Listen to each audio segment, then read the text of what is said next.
내가 뭐 크게 못할 말했니? 남녀 사이에 그게 얼마나 중요한 문제인데. 네가 직접 못할 말을 내가 전해준 거 아니야. 너네 두 사람 관계를 위해서. 아침의 사연. 안녕하세요. 사연에 고민하는 아침 사연입니다. 오늘의 사연은 너무 가까운 엄마와의 관계가 고민인 여성분의 이야기입니다. 안녕하세요. 저는 36, 아직 미혼이에요. 결혼 생각이 없는 건 아니지만 여러 가지 이유로 결혼이 두렵습니다. 제 나이 8살에 못 볼 것을 보고 말았습니다. 그때까지 저희 집은 꽤 잘 살았어요.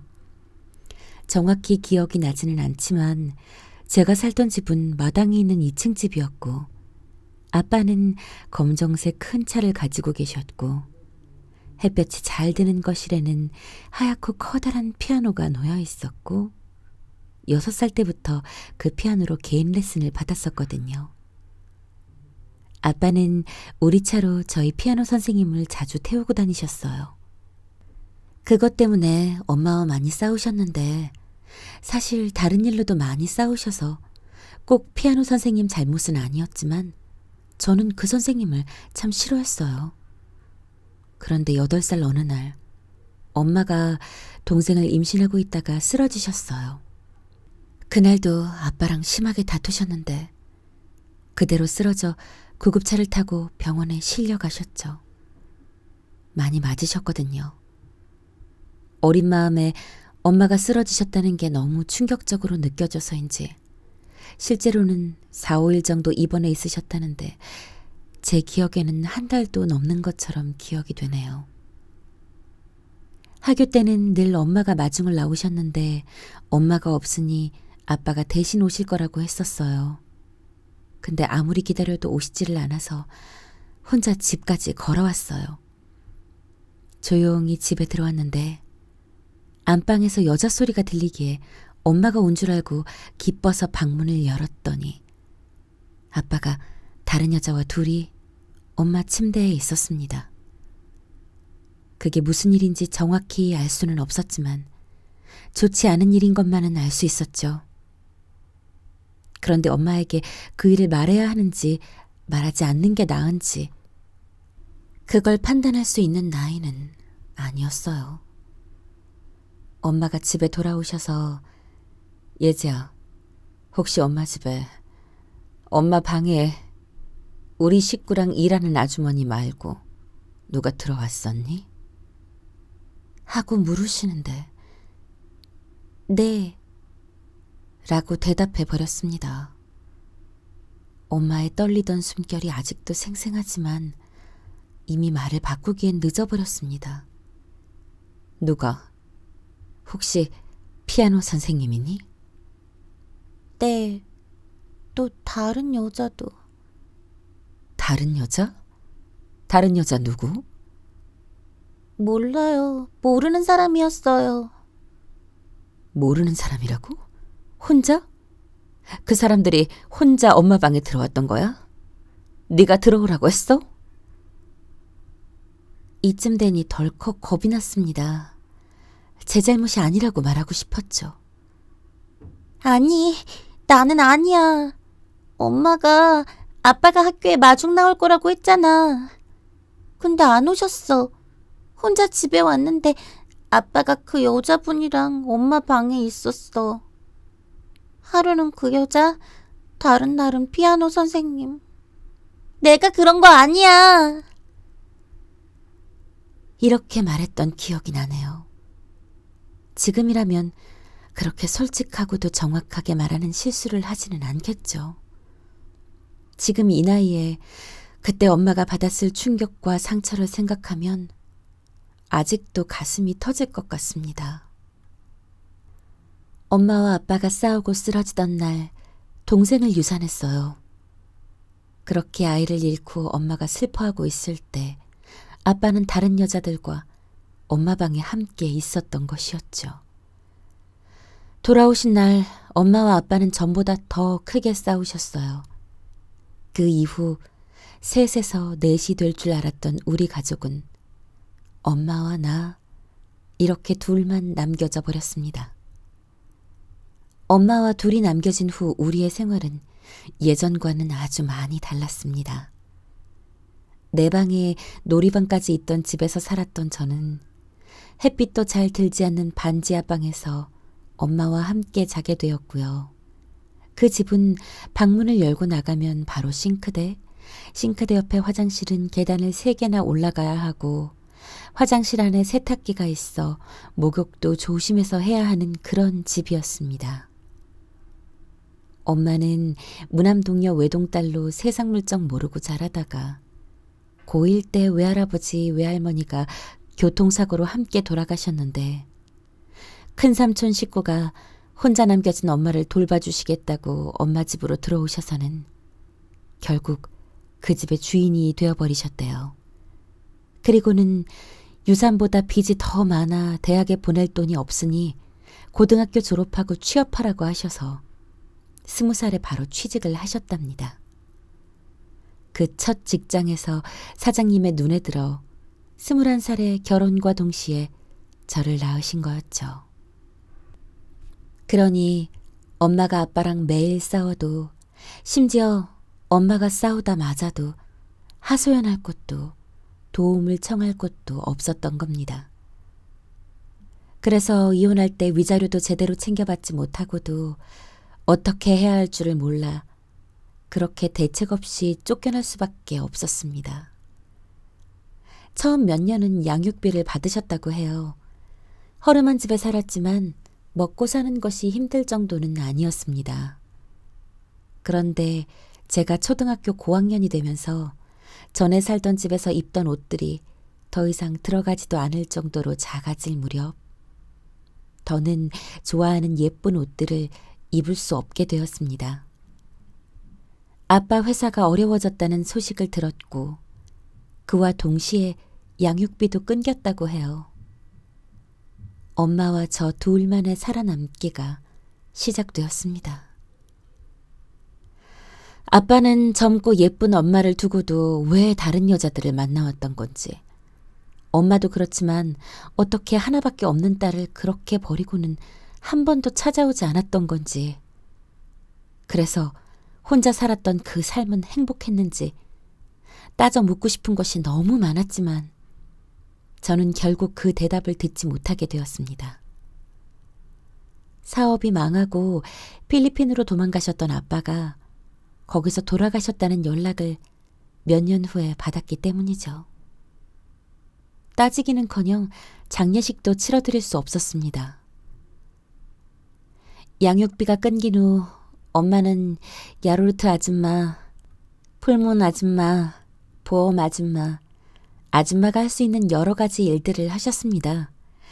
저는 엄마가 일하러 다니실 때 꼭 같이 다녔어요.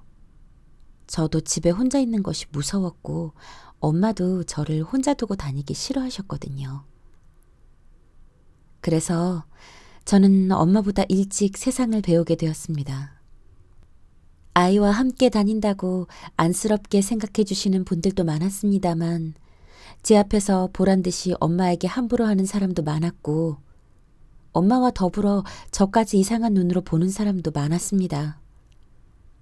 세상이 무섭고 어려울수록 우리에게는 우리 서로밖에 없었어요. 엄마는 저의 엄마이자 아빠였고 언니이자 친구였고 세상의 전부였습니다. 엄마에게 저도 마찬가지였죠. 저는 엄마의 딸이지만 남편이었고 동생이었고 친구였고 유일한 의지처였습니다. 그 유대감은 제가 커갈수록 더욱 견고해졌습니다. 엄마는 제가 자라도 여전히 30대 중반에 지금 제 나이보다도 어린 나이였고 한참 이제 세상 다 알 것 같다고 까불던 사춘기의 저와 엄마는 말도 잘 통하고 취향도 잘 맞았으며 여전히 우리 둘에게는 서로밖에 의지할 사람이 없었기 때문이죠. 달라진 것은 단 하나. 이전에는 제가 엄마의 직장을 따라다녀야 했다면 서서히 엄마가 저를 따라다녔다는 것이었습니다. 중학교, 고등학교 때 친구들과 놀러 나가고 싶을 때도 늘 혼자 집에 있을 엄마가 신경 쓰였습니다. 외출은 되도록 짧게 간단히, 더 놀고 싶을 때는 친구들을 집으로 초대했습니다. 집은 초라했지만 엄마의 음식 솜씨는 알아주는 맛이었기에 친구들도 저희 집에 오는 걸 좋아했어요. 이모, 저희 왔어요. 이모가 뭐야? 그냥 언니라고 하라니까. 엄마, 얘들이 언니라고 하면 나는 어떻게 되고. 너도 그냥 언니 해라. 치, 에라 모르겠다. 알았어, 언니. 언니, 윤지 이번에 남친 생겼는데. 다른 엄마들과는 다르게 유행어도 많이 알고 농담도 잘 받아주고 말도 잘 통해서 친구들 사이에서 엄마는 상담자이자 언니로 통했습니다. 물론 늘 엄마와 함께 놀아야 한다는 걸 싫어하는 친구들도 있었죠. 그런 친구들은 제가 멀리했습니다. 엄마는 항상 제 친구 패거리의 멤버 중 한 명이었습니다. 그렇게 고등학교를 졸업하고 대학에 갈 때가 되었는데 등록금을 낼 형편이 못 된다는 걸 알고 있었기에 대학은 포기하려고 했습니다. 그런데 엄마는 제가 엄마처럼 살지 않기를 원하셨고 방법을 알아보던 중 제 성적이 수도권에 있는 4년제 대학에 들어갈 정도는 되지만 지방에 있는 대학에 지원하면 전액 장학금을 받으며 다닐 수 있다는 것을 알게 되었습니다. 충청도에 있는 대학교에 학비 걱정 없이 다니게 되었지만 엄마와 떨어져 살게 되는 것이 걱정이었어요. 근데 사실 걱정만 되는 건 아니었습니다. 엄마와 처음으로 떨어져 지낸다는 것이 걱정스럽기도 했지만 묘한 설렘이기도 했거든요. 엄마, 나 대학 가면 우리 당분간 떨어져 지내야 하는데 엄마 혼자 괜찮겠어? 나는 기숙사 들어가면 되니까. 우리 처음으로 헤어지는 거다. 내가 주말마다 꼭 엄마 보러 올게. 걱정스러운 마음을 담아 말했습니다. 그런데 엄마의 말씀은 애초에 그런 걱정이 필요 없는 것이었어요. 내가 우리 예지 학교 앞으로 이사 가면 되지. 어차피 월세 사는데 어디 살든 무슨 상관이야? 오히려 지방이 싸고 좋지. 아, 그런 방법이 있었구나. 근데 엄마 직장은 어떻게 하고? 거기 사장님 좋으시다고 계속 다닐 거라고 했잖아. 사장님이 좋아봐야 우리 딸만큼 좋으려고. 식당이야 거기에도 있을 텐데 아무 데서나 일하면 어때? 엄마 손맛 좋잖아. 어디 가도 환영받으며 일할 수 있어. 결국 엄마 말대로 서울보다 싼 가격에 학교 근처에 방을 얻으셨고 저는 고등학교 때 그랬던 것처럼 엄마가 주방 일을 하는 식당에서 홀서빙 아르바이트를 하며 엄마와 함께 생활비를 벌었습니다. 그리고 대학에 가서도 제 친구는 엄마의 친구가 되거나 저와도 친구가 되지 못했습니다. 제 마음속에는 항상 원죄의식 같은 것이 있었습니다. 그때 제가 본 것을 그렇게 있는 그대로 말하지 않았다면 엄마랑 아빠는 이혼하지 않을 수도 있었을 텐데 엄마가 그렇게 큰 상처를 받지 않을 수 있었을 텐데 술에 취하면 종종 그때 제가 했던 말들을 토시 하나 틀리지 않고 곱씹던 엄마를 보며 늘 그런 생각을 했습니다. 그뿐인가요? 엄마 나이 21, 그 어린 나이에 제가 태어나지 않았다면 애초에 아빠랑 결혼하지 않아도 됐을 텐데 더 좋은 남자를 만나 사랑받고 살 수도 있었을 텐데 아직 젊은 엄마에게 대쉬하는 남자들이 있을 때도 엄마는 제가 시집 갈 때까지는 다른 남자를 만날 생각이 전혀 없다고 모두 거절해 왔습니다. 그런 엄마가 고맙기도 했지만 엄마의 인생에 늘 제가 걸림돌이 되는 것 같아 항상 미안한 마음을 품고 살았습니다. 그래서 다른 사람은 몰라도 나는 엄마를 배신하면 안 된다고, 내가 엄마를 꼭 지켜드려야 한다고 늘 다짐하며 살아왔어요. 그런데요, 대학에서 처음 제대로 된 남자친구를 사귀게 되면서 그 마음이 조금 흔들렸습니다. 고등학교 때까지의 남자친구들은 여자친구들과 다를 바 없이 엄마와 함께 만나도 크게 문제가 없었습니다. 그런데 대학에서 사귄 남자친구는 조금 느낌이 달랐어요. 아무도 모르게 그 사람과 나만 공유하고 싶은 감정, 행동, 비밀이 있었는데 엄마는 그것을 인정해주지 않았습니다. 요즘 진우 왜 안 데려와? 안 만나? 걔가 너 싫대? 아니, 왜 내가 싫어져, 갑자기. 그냥 아르바이트도 하고, 진우도 아르바이트하고, 동아리 활동도 하고, 서로 바쁘니까. 그런 거야? 걱정했잖아. 데려와. 엄마가 진우 좋아하는 갈비찜 해줄게. 엄마는 해맑게 말씀하셨지만 진우의 대답은 달랐습니다. 우리가 만나는데 꼭 너희 어머니가 껴야 돼? 나 불편해. 엄마가 너 좋아하는 갈비찜 해주신대. 우리 엄마가 너 좋아하잖아. 글쎄, 나도 어머니가 싫은 건 아닌데 너랑 만날 때마다 어머니랑 같이 만나는 거 좀 이상하지 않냐? 우리 둘이서 영화 본 게 언젠지도 모르겠어.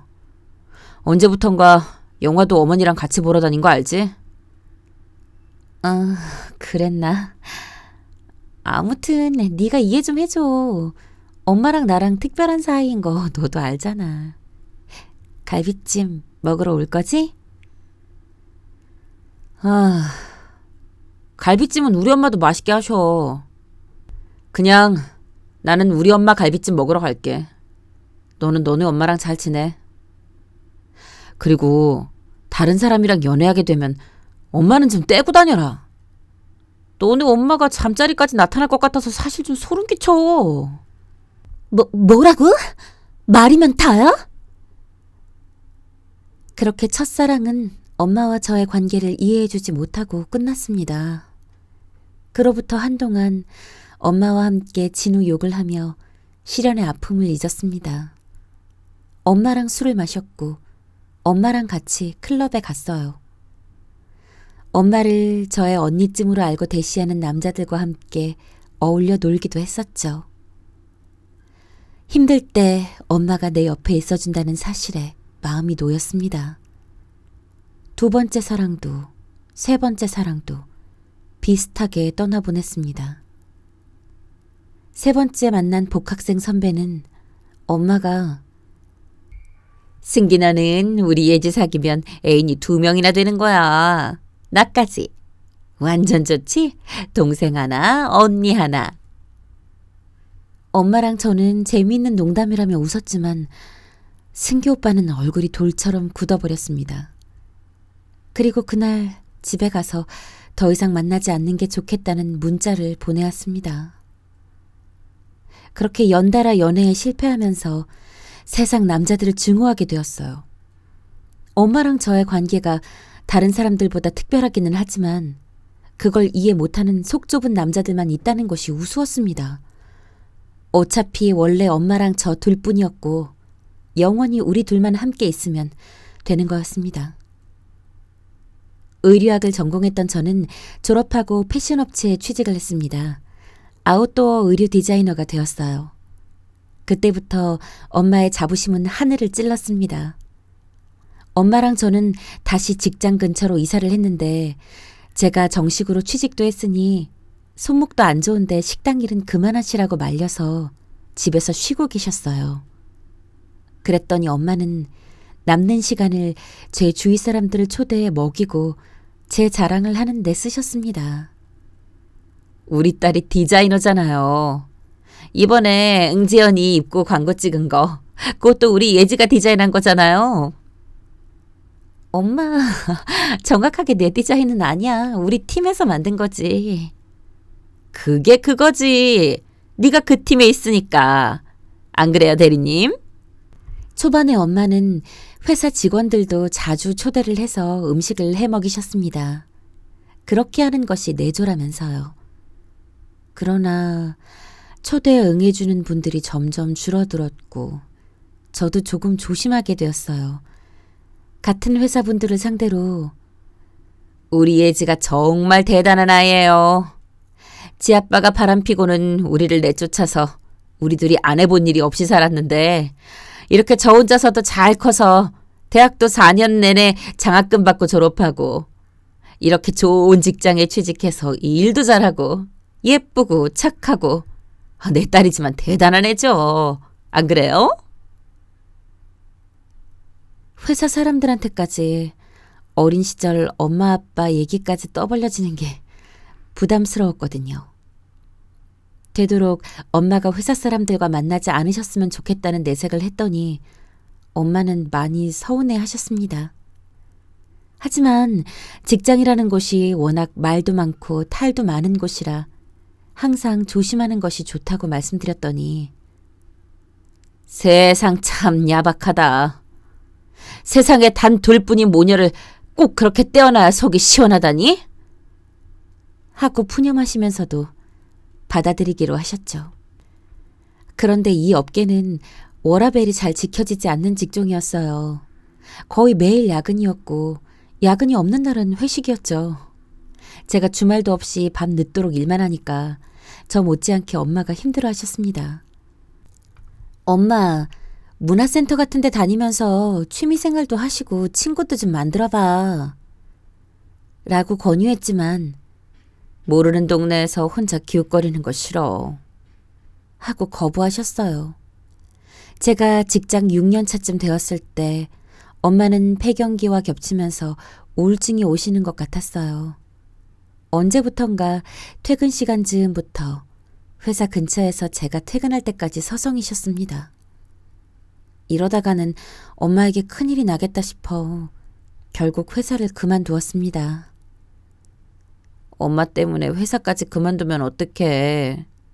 난 괜찮아. 라고 말씀은 하셨지만 엄마는 너무 좋아하셨고 엄마 때문이 아니야. 그동안 나도 너무 지쳤어. 라고 말은 했지만 사실은 엄마가 힘들어하시는 것이 싫었어요. 퇴직금으로 엄마랑 같이 작은 옷가게를 차렸습니다. 그러면서 온라인 쇼핑몰을 병행했어요. 엄마 닮아서 몸매에는 자신이 있었던 저는 직접 제 쇼핑몰 모델을 했습니다. 초반 2년은 이러다 퇴직금 다 까먹고 다시 길에 나가는 건 아닌지 두려운 나날들이었습니다만 공격적으로 마케팅도 하고 조금씩 입소문을 타면서 제법 안정되었습니다. 그리고 사진 퀄리티를 올리려고 새로 소개받은 쇼핑몰 사진 작가님과 몇 개월 같이 작업을 하면서 정이 들었습니다. 그분은 처음부터 저와 엄마는 한 몸 같다는 것을 알고 계셨어요. 같이 일하고 같이 쉬고 사진 찍는 날은 아예 가게 문을 닫고 함께 촬영을 다녔으니까요. 작가님도 저희 엄마에게 누님 하면서 살갑게 대하셨고 엄마와 저의 특별한 유대감을 다 이해한다고 하셨어요. 그분 어머님이 최근에 돌아가셔서 본인도 어머니의 빈자리를 채워주는 우리 엄마에게 감사하다고까지 하셨죠. 엄마의 음식을 좋아했고 셋이 함께 있는 시간이 어색하지 않았습니다. 이대로 우리 셋이 가족이 된다면 참 행복하겠어요. 라고 말하기도 했죠. 우리는 엄마와 함께 저녁을 먹고 둘이 빠져나와 데이트를 즐겼습니다.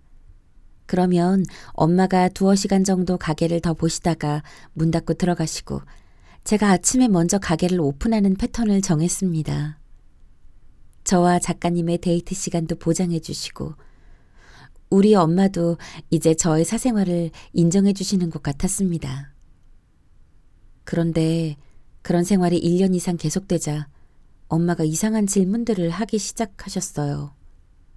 그전에도 남친들을 만날 때 그런 질문들을 하시긴 했지만 그리고 별 생각 없이 웃으며 그런 대화들을 하곤 했지만 그때는 그게 이상하다고 생각하지 않았었는데 새삼 그 화두가 불편해지다니 제가 변한 걸까요? 엄마는 저와 작가님의 관계를 궁금해하셨습니다. 둘이 같이 나가면 뭐하니? 영화 봐? 집으로 가? 아니면 다른 데 가니? 뭘 좋아해? 네가 어떻게 해주면 좋아하든? 너는 그 사람이 어떻게 해주면 좋아? 엄마의 질문이 부담스러웠지만 매일 반복되는 질문에 어느새 저도 모르게 대답하고 있었습니다. 그리고 작가님과 엄마와 저 셋이서 여느 때처럼 저녁을 먹고 우리 둘이 빠져나갈 기회를 보고 있을 때였죠. 엄마가 작가님께 물었습니다. 작가님은 예지가 손으로 그렇게 하는 걸 좋아한다면서요? 예지는 손보다는 다른 게 좋다는데 좀 적극적으로 바꿔줘 보시지. 근데 나는 둘 다 좋아. 엄마가 무심코 내던진 말에 저도 작가님도 그 자리에서 얼어붙고 말았습니다. 작가님은 엄마에게 애써 웃어 보이며 아, 네. 하고 그 자리를 뜨셨습니다. 저는 황급히 작가님을 따라 나섰습니다. 작가님 죄송해요. 우리 엄마가 가끔 격이 없이 그런 말씀을 하세요. 워낙 젊게 사시는 분이다 보니. 아, 이건 젊게 사시는 거랑은 좀 다른 문제인 것 같은데요. 죄송해요. 오래전부터 엄마랑 친구처럼 지내다 보니. 친구들끼리 그런 얘기를 할 수는 있어도 그걸 당사자한테 바로 대놓고 하지는 않지 않아요? 그리고 난 우리 둘만의 얘기는 우리끼리 지켜야 하는 것도 있다고 생각하는데.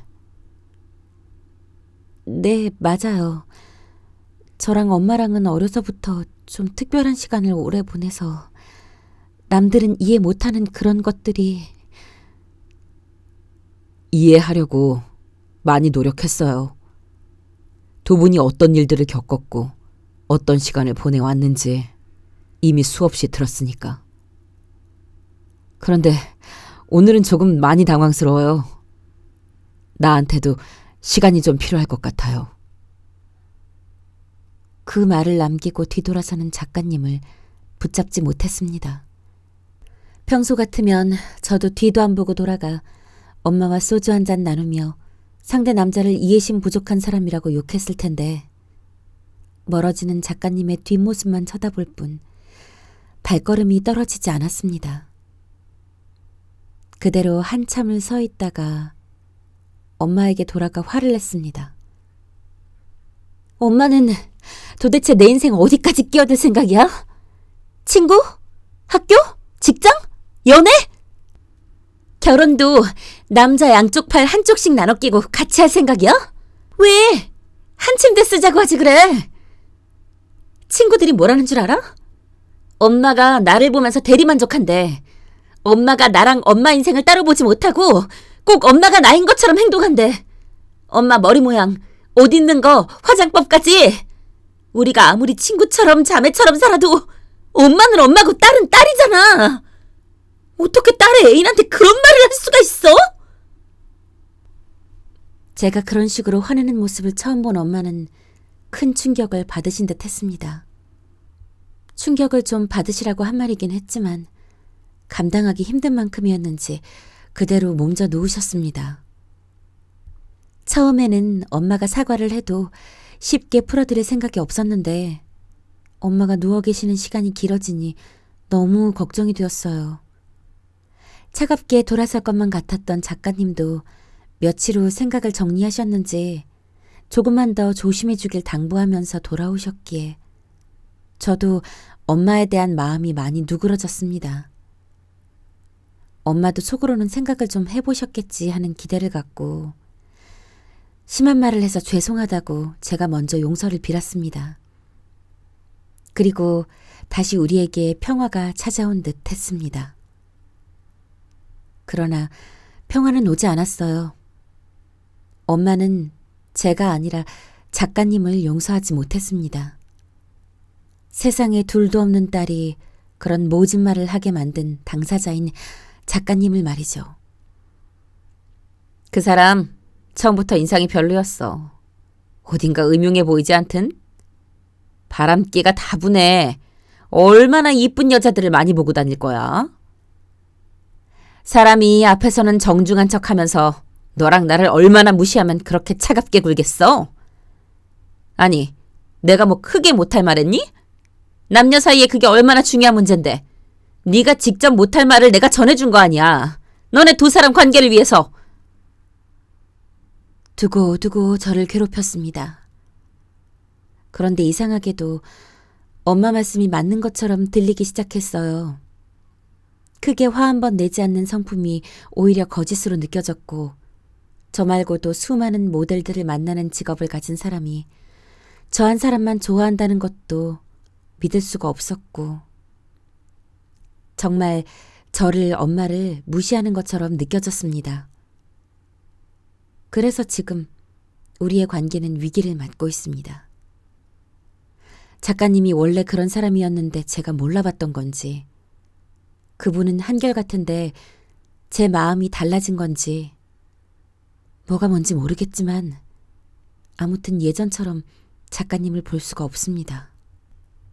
그분을 너무 사랑했었고 작가님을 닮은 귀여운 아들을 낳아 함께 오순도순 살고 싶었어요. 하지만 이대로라면 우리는 헤어지겠죠? 그리고 또다시 저는 엄마와 둘만 남게 되겠죠. 엄마는 죽을 때까지 우리 둘이면 충분하다고 말씀하십니다. 저도 크게 무리는 없다고 생각합니다. 지금까지도 우리끼리 잘해왔는걸요. 그런데 정말 괜찮은 걸까요? 제 인생 괜찮은 걸까요? 이런 사연이었습니다. 오늘의 사연 어떠셨나요? 재미있으셨다면 구독, 좋아요, 알람 신청, 그리고 댓글 부탁드려요. 고민 사연에 대한 댓글은 사례자분의 고민 해결에 큰 도움이 될 거예요. 이 이야기는 실화를 바탕으로 쓰여졌습니다. 사례자의 개인정보 보호를 위해 사연자와 주변인들의 이름, 관련 지명은 변경되었으니 양해 부탁드립니다.